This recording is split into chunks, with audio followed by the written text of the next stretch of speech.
ఈరోజు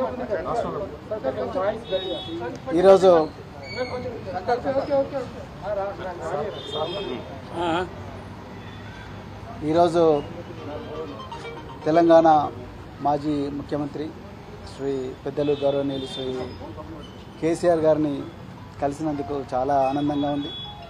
మరి ఈ తెలంగాణనే కాదు యావత్ భారతదేశం కూడా ఈరోజు లౌకికత్వం అంటే సెక్యులరిజం లౌకికత్వం ప్రమాదంలో ఉన్నది. మరి భారతీయ జనతా పార్టీ చాలా పెద్ద ఎత్తున కుట్రలు చేస్తూ ఉన్నది దేశాన్ని చిన్నభిన్నం చేయడం కోసం. మరి పూర్తిగా రాజ్యాంగాన్ని రద్దు చేయాలనే కుట్ర చేస్తూ ఉన్నారు. సో ఆ పరిస్థితుల్లో మరి సెక్యులర్ పార్టీ అయినా మరి సెక్యులర్ భావాలు కలిగి సెక్యులరిజాన్ని నిరంతరం కాపాడిన మరి భారతీయ రాష్ట్ర సమితి వారు మరి నేను బైంజీ మాయావతి గారి ఆశీస్సులతోని మరి వారిని కూడా కలవడం జరిగింది.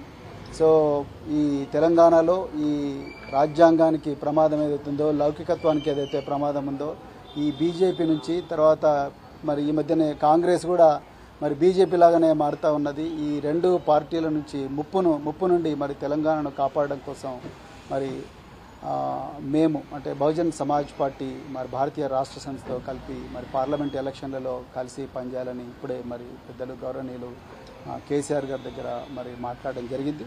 మరి తప్పకుండా మరి ఇంతకుముందు మీరు అన్నట్టుగా సీట్ల సర్దుబాటు విషయం ఏదైతే ఉందో ఈ షీట్ షేరింగ్ విషయం అయితే మళ్ళీ మేము మా అధిష్టానానికి నివేదిస్తాం. అదేవిధంగా మరి మన మాజీ ముఖ్యమంత్రి గారు తప్పకుండా బైంజీ గారితో కూడా మాట్లాడతారు. సో దాని తర్వాత మరి ఇరు వర్గాలు ఇరు పార్టీలు ఒక నిర్ణయానికి వచ్చి తర్వాత తప్పకుండా తెలంగాణలో ఈ స్నేహం అనేది తప్పకుండా తెలంగాణ ప్రజల జీవితాలను మారుస్తుంది. తెలంగాణ ప్రజల విలువలను ఏదైతే గంగా జమున తహజీబ్ అని అంటున్నామో ఆ విలువలను ఆ సంస్కృతిని తప్పకుండా కాపాడుతుంది. బహుజన వర్గాలందరి జీవితాలు బాగుపడతాయి. ఇలా నిరుద్యోగులు సంతోషంగా లేరు. సో పట్టుమని 4 నెలలు కాలేదు ఇప్పటికీ మళ్ళీ నిరుద్యోగులు రోడ్ల మీదకి వచ్చే పరిస్థితి. అదేవిధంగా పెద్ద ఎత్తున ఈ లౌకికత్వానికి తూట్లు పొడిచే సంస్కృతి అనేది మరి తెలంగాణలో వస్తూ ఉన్నది. అందుకొరకే ఈ స్నేహం అనేది ఈ ఐకమత్యం అనేది రాబోయే రోజుల్లో తెలంగాణ సమాజాన్ని చాలా గొప్పగా మార్చబోతున్నది.